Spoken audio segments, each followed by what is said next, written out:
Mesdames et messieurs, chers amis de Lab TV, bonsoir et bienvenue. Nous sommes ici à Grand Popo, dans ce beau stade de Grand Popo, plus précisément le stade du club Loto Popo, pour une visite d'une délégation japonaise, une délégation aussi qui est dirigée par Monsieur David Kpondeu, le président de la plateforme de la diaspora africaine au Japon. De passage au Bénin, il a accepté de nous accorder une interview pour nous parler un peu de cette plateforme-là et vraiment quels sont les liens qu'elle essaie de tisser entre le Japon et l'Afrique. Bonsoir, Monsieur le Président. Bonsoir, Gafoudou, merci beaucoup. Merci de vous présenter. Oui, je suis David Kpondeu, comme mentionné, je suis président de la diaspora africaine au Japon. Et voilà, je suis content d'être ici et merci pour cette opportunité. Merci beaucoup. Est-ce que vous pouvez brièvement, à l'entame, nous parler de cette diaspora-là, de cette plateforme de la diaspora africaine? Bien sûr, bien sûr. La plateforme de la diaspora africaine au Japon, c'est notamment en anglais, on dit Africa Diaspora Network Japan. C'est la plateforme qui unit les Africains au Japon. Et on l'appelle ça couramment l'État-Unis d'Afrique au Japon. Et cette plateforme a pour mission de connecter le Japon et l'Afrique à travers, par exemple, la culture, mais surtout les affaires. Parce que nous avons fondé cette plateforme en voyant cette faiblesse-là des affaires au niveau des entreprises japonaises en Afrique. Par exemple, vous ne pouvez pas imaginer, mais bon, on n'a pas plus de 600 entreprises japonaises qui opèrent en Afrique, alors que le Japon n'est pas une petite nation. Donc pour nous, en créant cette plateforme, en amenant ensemble les Africains au Japon, c'est d'ensemble travailler pour pouvoir réduire cet espace-là et créer effectivement un lien direct entre le Japon et l'Afrique et contribuer au développement des deux peuples. Celui des pays africains bien sûr et du Japon.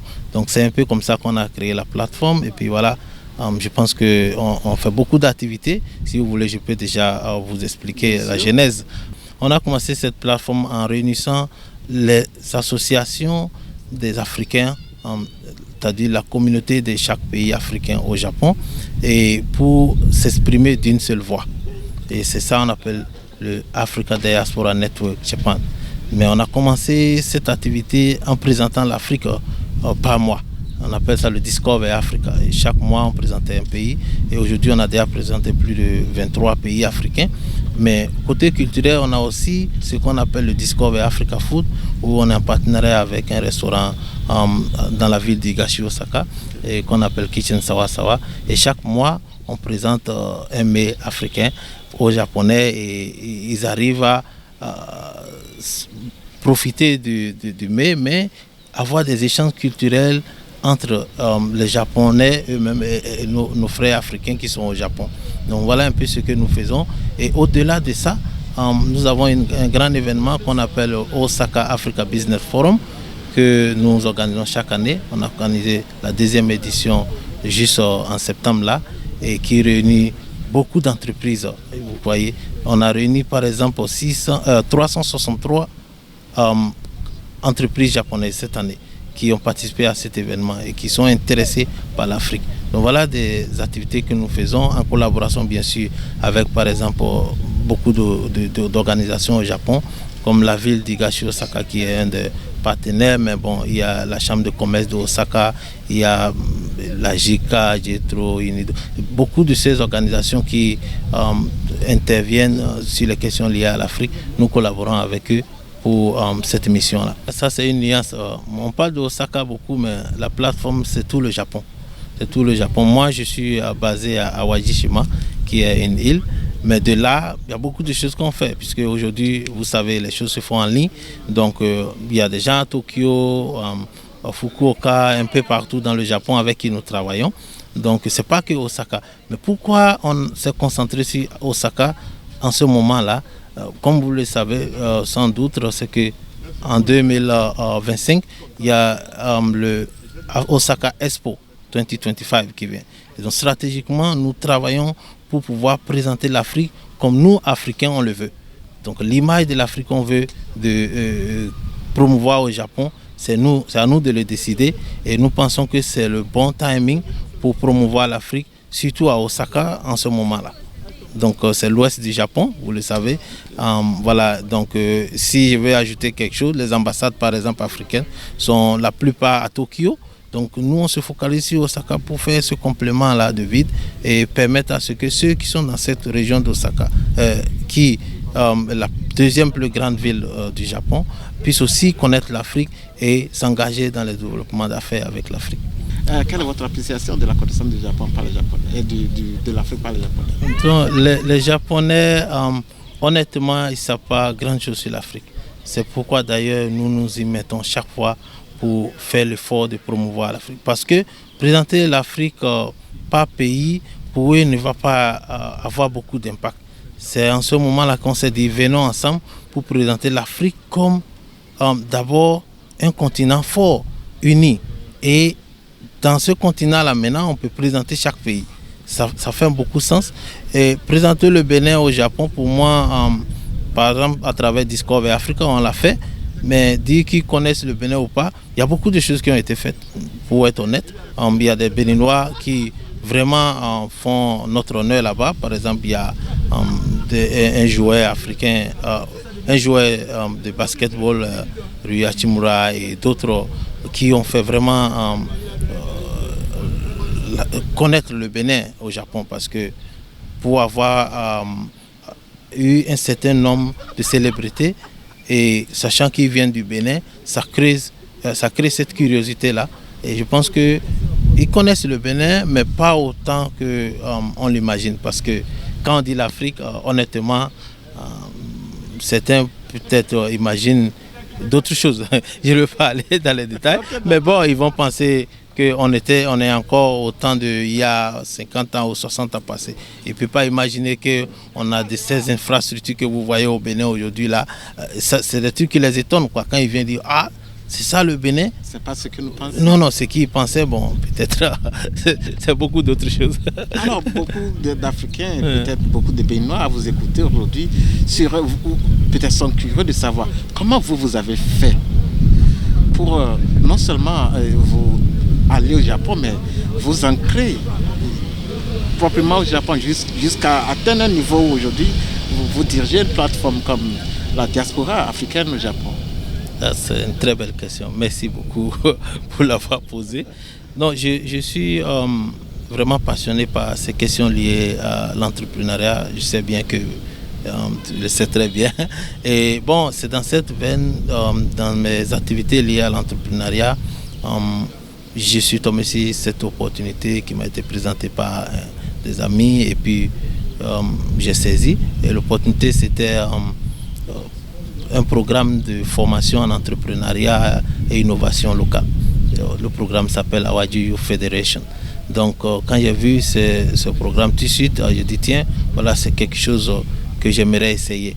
Donc, il y avait plus de 1000 candidats environ et ils voulaient 30 jeunes entrepreneurs de le monde entier. C'est pas que l'Afrique, quoi. J'ai postulé, je suis allé à la compétition et bon, par la grâce de Dieu, je me suis retrouvé parmi les 30 qu'ils ont retenus et il y avait 3 pays africains. Bon, voilà comment je me suis retrouvé au Japon. Après les 1 an du programme, on m'a offert un contrat pour faire partie de l'équipe qui coordonne ce programme. Et c'est comme ça que je me suis retrouvé au Japon depuis 7 ans. Et une fois là-bas, j'avais cette passion toujours de créer la synergie entre l'Afrique et le Japon. Mais au-delà de ça, je suis quelqu'un qui est aussi passionné par le développement communautaire, le leadership communautaire. Donc je me suis dit, ah, tiens, j'ai envie de régler ce problème de vide, de connaissance sur l'Afrique et ce problème de communautés dispersées. Donc j'ai dit, alors mettons-nous ensemble pour créer une plateforme pour être plus efficace. J'ai réuni autour tout ce qu'il faut, les acteurs qu'il faut. Et aujourd'hui, on a les Africains qui sont, comment on appelle, au Japon, qui adhèrent, qui croient en nous. On a ceux qu'on appelle les descendants africains, ceux des Caraïbes, les African Americans, comme on le dit, les Africains américains. Mais on a aussi ces Japonais qui sont passionnés par l'Afrique. qui pensent que l'Afrique a de l'avenir. On les a aussi dans l'organisation qui est enregistrée officiellement et qui est connue par l'État. Alors, connue par l'État, dites-nous, beaucoup seraient intéressés par le Japon. Ils voudraient peut-être aller pour diverses raisons, pour les études, pour des affaires, pour l'entrepreneuriat, pour des formations. Alors, quel conseil donnerez-vous pour quand même faire... Il y en a, Dieu seul sait, beaucoup d'opportunités au Japon. Oui. Non, je pense que il y a beaucoup d'opportunités au Japon, comme on le dit. Mais le conseil que moi je pourrais donner, c'est qu'à notre jeunesse, il faut être battant. Il faut avoir un mental de fighter. Quelqu'un qui va à la conquête de l'information, du savoir ou des opportunités. Quand vous avez cette mentalité, tout est possible, selon moi. Donc maintenant, il y a beaucoup de bourses. Vous allez à l'ambassade du Japon, par exemple, vous allez voir les bourses qui sont là. Les bourses sont là, mais oui. Il y a la barrière linguistique. La barrière linguistique, effectivement, je peux trouver la barrière linguistique sur 2 ans. Ici, on parle français. Si quelqu'un veut postuler à ces bourses-là, l'anglais, c'est capital. Il faut au moins avoir un TOEFL. Il faut être capable de communiquer en anglais. Et au-delà de l'anglais, si vous voulez ajouter un plus à votre profil, pourquoi pas le japonais. Il faut apprendre aussi le japonais et tout de suite, ça vous met au-dessus des autres, quoi. Et je pense qu'il y a des opportunités, il faut être prêt pour les saisir. Et c'est ce que moi je dirais.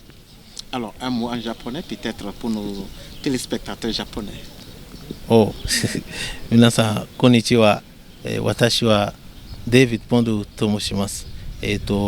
ADNJ 在日アフリカ人ネットワークの代表理事です。今ベナから、このインタビューをします。で本当に皆さんベナいろいろオポチュニティあるからぜひベナ来てください。でもアフリカもこれからですね。いろいろアフリカ国々もビジネスのチャンスあるから。日本とアフリカとの駆け足ために一緒に頑張りましょう。ありがとうございます。Peut-être ramasser rapidement ce que vous avez dit en résumé de ce que j'ai dit beaucoup de choses. Bon, peut-être pas dans un japonais très parfait, mais je me suis présenté et je faisais comprendre aux Japonais que bon, je vous parle, je fais cette interview depuis le Bénin. Et voilà, il y a beaucoup d'opportunités au Bénin. Je vous invite à les saisir. Mais même au-delà du Bénin, je pense que le Japon doit aussi chercher à se connecter aux opportunités qui existent en Afrique. Et maintenant, faisons-le ensemble et battons-nous pour un succès dans ce sens. Votre mot de la fin? Mon mot de fin, je vais dire merci particulièrement à Leb TV pour cette opportunité et pour tout ce que vous faites déjà pour promouvoir ces valeurs et les trucs, même la compétence linguistique et bien d'autres choses. Je dis aussi merci à ceux qui nous ont reçus ici à l'Autopopo, principalement au ministre Gaston Zosso, j'allais dire le directeur de la Loterie nationale qui a permis qu'on soit là aujourd'hui pour voir les opportunités qui pourraient exister entre le sport et le sport du Bénin, au niveau du Bénin et le Japon bien sûr. Moi j'ai vu beaucoup de changements. Je me suis retrouvé dans des rues où je dis mais cette rue-là, je semble ne pas la reconnaître. Il y a un changement au Bénin et ça donne une grande fierté à nous, membres de la diaspora, d'envoyer encore plus de personnes vers le Bénin. Donc je félicite tous ces acteurs dans ce sens, j'allais dire les autorités en train de diriger ce pays, tous ceux qui sont en train de faire pour révéler effectivement le Bénin au monde. Et nous autres de la diaspora, nous allons faire de notre mieux ce que nous pouvons pour pouvoir présenter le Bénin à nos partenaires et envoyer plus d'investisseurs, plus de partenaires, plus de touristes au Bénin. Donc je remercie tout le monde, tous ceux qui ont contribué à notre venue ici aujourd'hui. Merci beaucoup. Merci beaucoup, Monsieur le Président de la diaspora japonaise, africaine au Japon. Le Bénin se révèle par ses infrastructures culturelles, ses infrastructures sportives, mais aussi tout ce que vous avez pu observer. Et j'espère que cela va contribuer à vendre mieux le Bénin. Le Bénin va se révéler aussi à travers cette plateforme de la diaspora africaine aussi au Japon. Mesdames et messieurs, merci de nous avoir suivis et à la prochaine.